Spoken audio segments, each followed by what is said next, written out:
Hey everybody, this is Russ from Retro Game Core. It's been about a month since Anbernic released a new device, and to nobody's surprise, they have another one coming to the market. This one is called the Anbernic RG353M. Now initially when I heard this one was coming out, I was not very excited for it at all. After all, we've seen so many of these chocolate bar style handhelds over the past couple years. Well, it turns out that I was actually surprised once I had the device in my hand. And that's because there are quite a few features on this that really set it apart. Number one, it is much thinner than most other Anbernic devices, and they've made some fundamental updates to their components. For example, they have new stock speakers, and this is the first of all these smaller retro handhelds that actually come with Hall sensor analog sticks.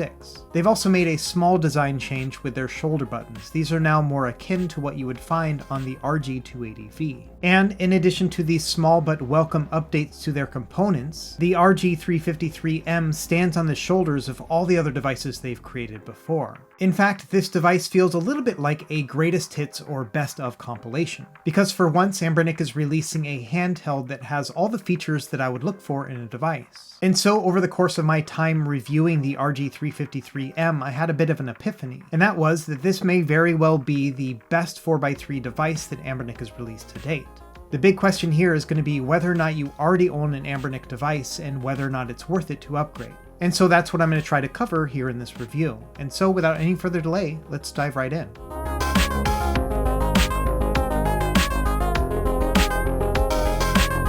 Okay, the other day I got a hold of the spec sheet and I made this graphic and I shared it on social media. And so you may have seen it before, but let's run through the specs here real quick. To start, the chipset within this device is the RK3566. We've already seen this chip in 3 different handhelds released by Anbernic, the RG503, the RG353P, and the most recent RG353V. And so when it comes to performance, there's no surprises there. It can play up to Nintendo 64, Dreamcast, Saturn, and PSP. Not every single game from those platforms will run perfectly, but most will. Now, like with some of their other devices, this will dual boot both Android and Linux and has 2 GB of RAM and 32 gigs of internal storage. Additionally, it has a 3500 mAh battery, which should net you about 6 hours of gameplay. It also has a standard size 3.5-inch LCD display with a resolution of 640 by 480 and an aspect ratio of 4:3. In terms of standout features, it has a mini HDMI out port as well as those new Hall sensor analog sticks. And like I mentioned in the intro, they have upgraded their speakers from previous models as well. Now this device is going to go on sale starting on Saturday, the 5th of November,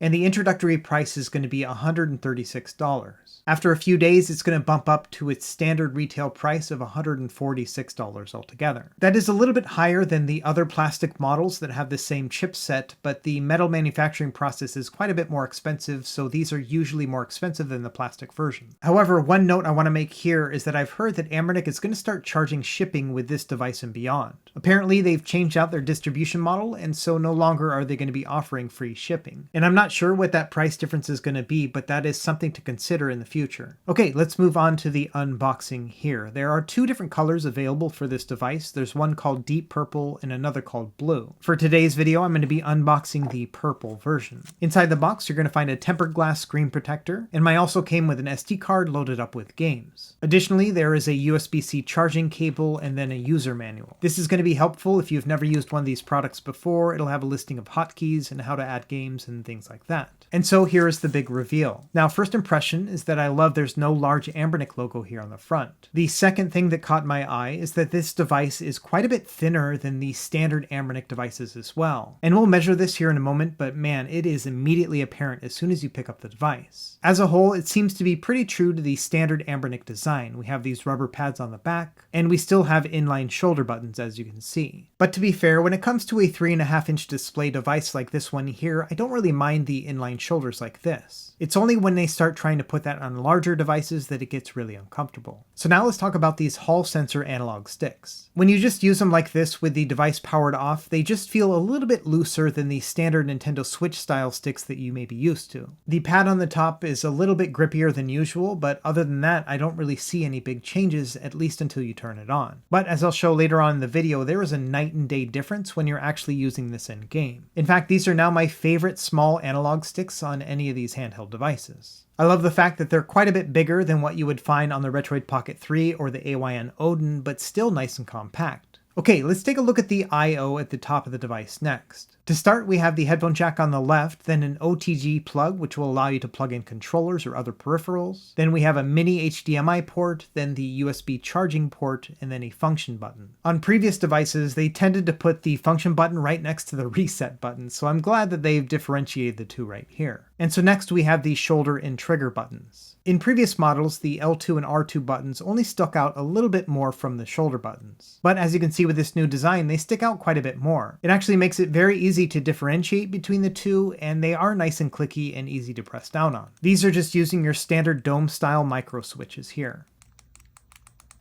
Now the face buttons as well as the D-pad are exactly as you would expect if you've ever used an Anbernic device before. These have rubber membrane connections and are really nice to press down on. They have a nice classic feel to them. What does separate them from this device is the fact that you're pressing down onto a metal case instead of a plastic one. In the end, that gives you a more premium feel as you're holding it and pressing down on it, but some people don't like how stiff the metal is compared to plastic. Me, I'm kind of torn between the two. I do think it does have a premium feel to it, but it doesn't feel like a classic controller in my eyes. And honestly, I don't think that's a bad thing altogether.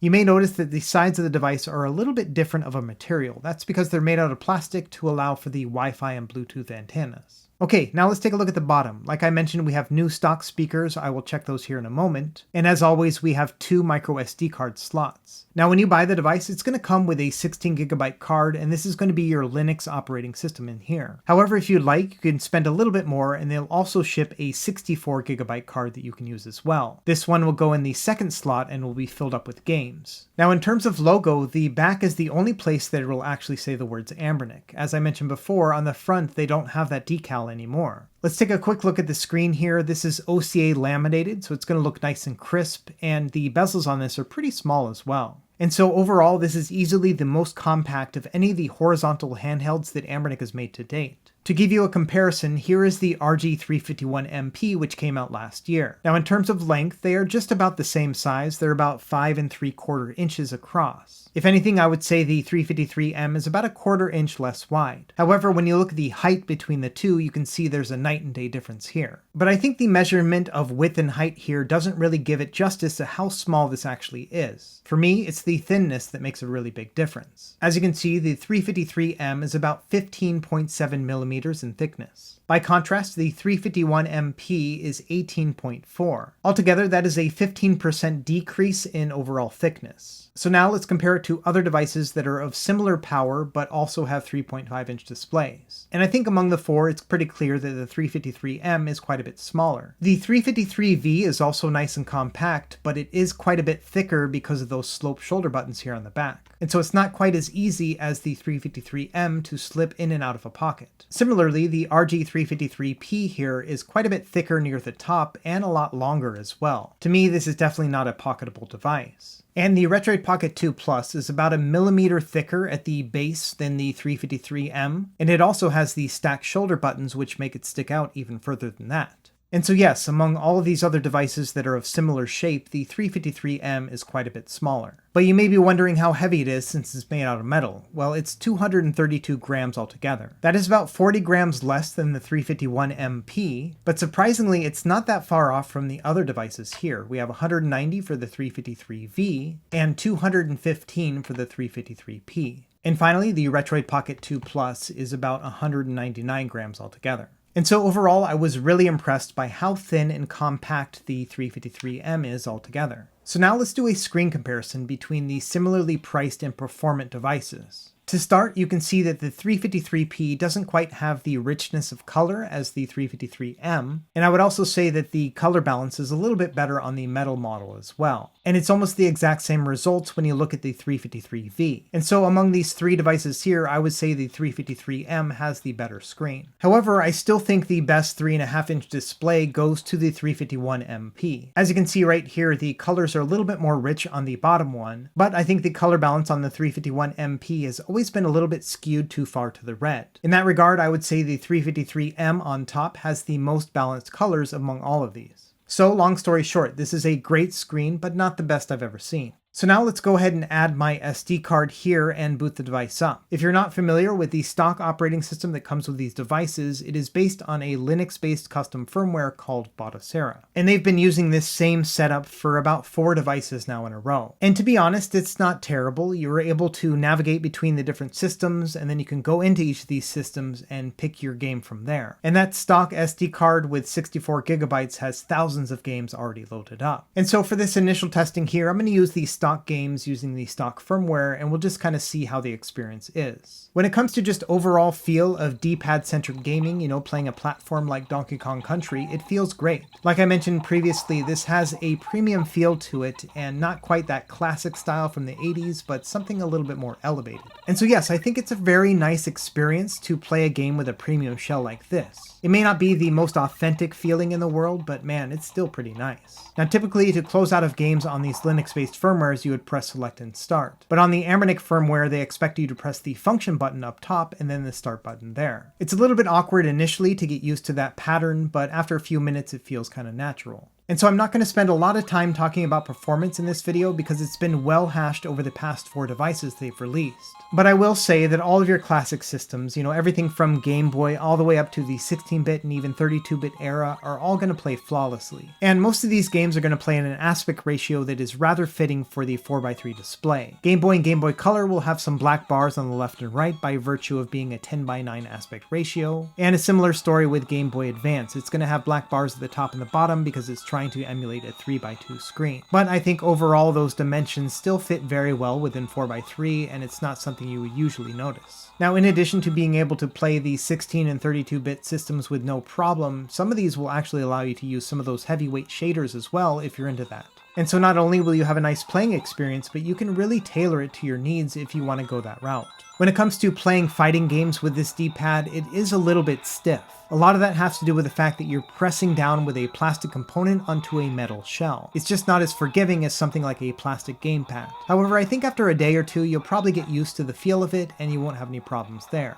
But the star of the show when it comes to these controls are easily the analog sticks that they've added here. One of the benefits here is the fact that it has a magnetic sensor means that you're not going to have any joystick drift over time. But a secondary feature here is the fact that the analog stick feels very precise and easy to move as well. These sticks themselves just kind of glide into place and they feel very accurate as you're using them. I never had huge complaints about the Nintendo Switch style analog sticks before, but after using these ones here, it's going to be hard to go back to the others. And so yes, I think these analog sticks are a big improvement over the previous ones.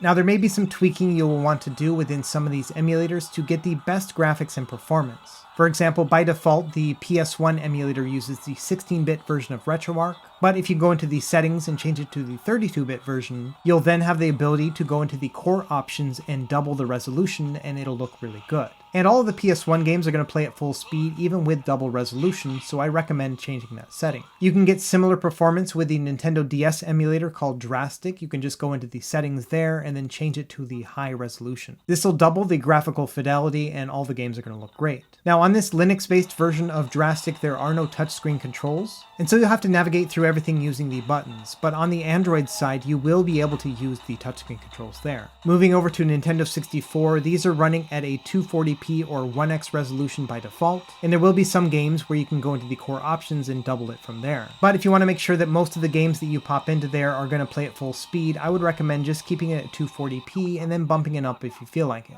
Overall, the standalone Nintendo 64 emulator with an Android is going to work better than the stock version of Nintendo 64 here, but honestly at a 240p most of the games are going to play at full speed anyway. And one thing to note here, it is a little bit awkward to try to play a first-person shooter game while using those trigger buttons on the inline triggers and shoulders that we have on this controller. Now admittedly, this is a device that is designed for retro gaming and not first-person shooters, but if you are thinking of using them on this device, you may not have a good time. Moving over to Sega Dreamcast, these also run relatively well on the stock firmware. It is running with an auto frame skip, but honestly, the gameplay is relatively smooth and it's hard to notice anyway. And so if you're looking for just a very easy out-of-the-box experience when it comes to running Dreamcast rather well, this actually works out pretty good. There are some other tricks to get better Dreamcast performance, which I'll talk about later in the video. But as it stands, at least with the stock firmware experience, most of the Dreamcast games are going to play great. Now PSP is a little bit of a mixed bag. I would recommend using a 1x resolution, and it's going to look pretty good on the 3.5-inch display anyway. But as I've shown in my other device reviews that use this chipset, I would not expect some of those high-end games to play at all. But when it comes to role-playing games, 2D games, things like that, they're all going to play just fine. Okay, let's talk about a couple other features for the stock operating system. Number one, this has Bluetooth controller support, which is super handy. All you have to do is go into the controller settings here and then pair your Bluetooth controller and you're off to the races. By default, RetroArch is going to assume that when you connect a Bluetooth controller, that's going to be player 2. And so if you want to use a Bluetooth controller as player 1, you'll have to go into the Bluetooth settings and set that up accordingly. It's pretty easy to do within the controller settings. But it is a little bit weird to use that on something with such a small display. But luckily, we can use HDMI out to put it on something bigger. So here I'm using my mini HDMI adapter, plugging it into a regular HDMI cable, and then going into my capture card here. After that, you have to restart the console, but then HDMI will work fine. A couple notes here, this only outputs to a 720p resolution, and you'll still be able to use the device itself like a controller. That can be player 1, and then your Bluetooth will be player 2. Alright, now let's talk about the Android side of this operating system. To access it, you can hold down the function button and then press the power button and it'll go directly into Android. Now this is running a version of Android 11, and if you swipe up from the bottom, you can see that they've already preloaded it with a bunch of emulators as well. But one thing you may notice, it doesn't have the Google Play Store. That means if you want to add additional apps, you'll have to sideload them or use something like the Aurora Store to add them that way. One of the features that Anbernic has recently implemented in some of their handhelds is their own front end here on Android. You can get it from swiping down from the top and then touching the Anbernic symbol. And this is what it looks like here. It's basically the same as Emulation Station. You can navigate through your different systems and then find the game and then boot it from there. And if you buy the microSD card that is pre-populated with games, it'll also pre-populate this front end. And so it's a pretty easy setup to get into your games using the Android emulators. To exit out of game, you would just long press on the function button and it'll bring you back to that main menu. Now unfortunately, the Anbernic front end is not very well optimized. A good example here is Nintendo 64. When you use the front end to open up a game, it's going to default to using the RetroArch core. But as I mentioned before, the standalone app within Android is actually the best one that you can get on this device. And so you'll have to go into the settings within the front end and change that to be the default instead. Now another app that I like to use on the Android side is Moonlight. This is available within the Linux operating systems as well, but it's just a lot easier to use on Android here. Now Moonlight is a streaming app that'll allow you to stream your games from your PC over to the device. And I made a video guide about that previously. I'll leave it linked in the video description. However, because this is a 4:3 aspect ratio display, I recommend playing 4:3 games when you're doing your streaming. And so in my opinion, the best fit to stream games onto this are going to be things like GameCube and PS2. Both of these systems ran at a native 4:3 and they will translate perfectly over to Moonlight. So on my computer, I'm outputting this at a native 480p resolution over to the screen and everything's working really well. And so if you want to play PS2 and GameCube games and you have a spare PC that you could use, this might be a great solution. In the end, when it comes to using Android, my only recommendations here would be for those specific apps that work the best. And the three that I would recommend are going to be the standalone Nintendo 64 app, the Moonlight app, and then also the Nintendo DS app so you can take advantage of the touchscreen gameplay. Other than that, I would recommend using Linux because it's just so much simpler. And because we already have several devices with the same chipset, we have custom firmware that we can try out on this device. So first I'm going to try out the custom firmware known as JELOS from the RG353P, putting the cards directly into the device. And as you can see, it's a direct one-to-one translation, so your 353P operating system is going to work fine on this one too. And to me, that's pretty cool. Not only do we have custom firmware available on day one with this device, the developers don't really have to do anything in order to make it work in the first place either. And before I forget, let me give you a sample of the upgraded speakers right here.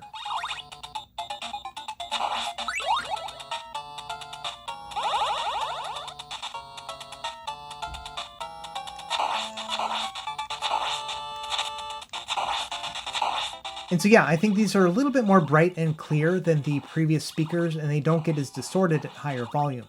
Now, I'm not really sure whether or not the developers are going to officially support the RG353M. They typically will work on the devices they like the best, but either way, it's a great sign that JELOS works out of the box. Not only will all of the emulation work just fine, but then we'll have access to things like Portmaster, which will allow us to play a number of different PC ports. I also have guides on all of these, which I'll link in the video description too. Now, in addition to JELOS, another custom firmware that will work on the 353M is going to be ArkOS. They have a build that works within the RG353V, and if you change one DTB file within the boot partition of the SD1 card, you can actually get it working on this one as well. And as you can imagine, I'll have a link to that in the video description too. Now, the other benefit of using custom firmwares like ArkOS or JELOS is the fact that they use the most up-to-date optimizations for most of these emulators. And that does make a big difference when it comes to some of those harder to emulate systems like Nintendo 64, Sega Saturn, Dreamcast, and PSP. And so if you want to get the best performance possible on those devices while staying within the Linux ecosystem, then I definitely recommend trying out ArkOS or JELOS first.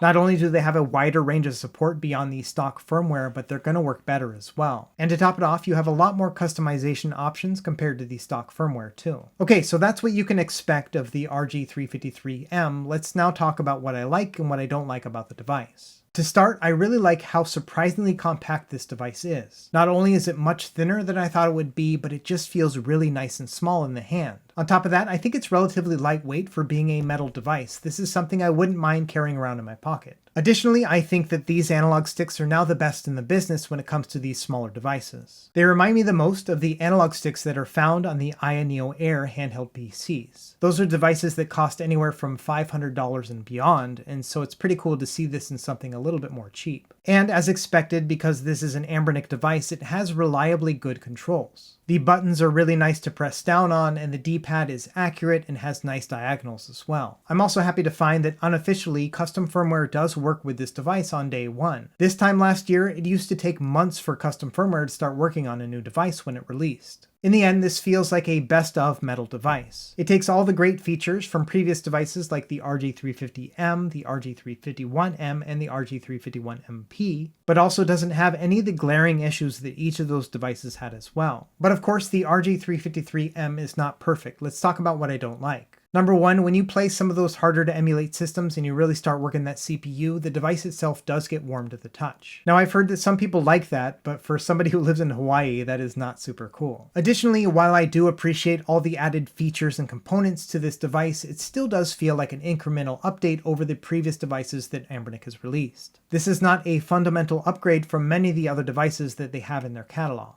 And it is a little bit disheartening to see that they haven't made any improvements to the software experience from their previous models. Here we are with the third device in a row that can run Android and it still doesn't have Google Play Store support. And finally, the big elephant in the room is the expected shipping cost going into the future. Because I don't know the shipping values yet, I have no idea if it's going to cost $5 or $10 or even $50. And so not knowing the final price here, I feel like just based on the experience and the components we have inside, this feels like something that should be $150 or less. And so my hope here is that the shipping will be at least reasonable, but knowing how Anbernic has priced things previously, I'm not holding my breath. And so at the end of the day, I am actually very impressed with the RG353M, a lot more than I thought I was going to be when I first opened the box. At the end of the day, what won me over was the overall thinness and compact feeling of the device, and I also appreciate these upgraded components like the speakers and the analog sticks. However, the big question here is going to be whether or not you actually own an Anbernic device already. Personally, I think that if you own anything within the 353 line, it is definitely not going to be worth it for the upgrade. However, if you already own an RG351 or RG350 device, then yeah, this one might be worth upgrading, especially if you're able to sell your old device or maybe gift it to a loved one. However, if you're just now jumping into the retro handheld scene and you're looking to get something under $200, I do think among the Anbernic devices, the 353M is the best one to get. I think between this one here and the Retroid Pocket 3, these are the best two handhelds that you can get in 2022 under $200. And so let me know what you think in the comments below. Is the RG353M a device worth considering, or is it too little too late? As always, thank you for watching, and be sure to like and subscribe if you found this helpful, and we will see you next time. Happy gaming.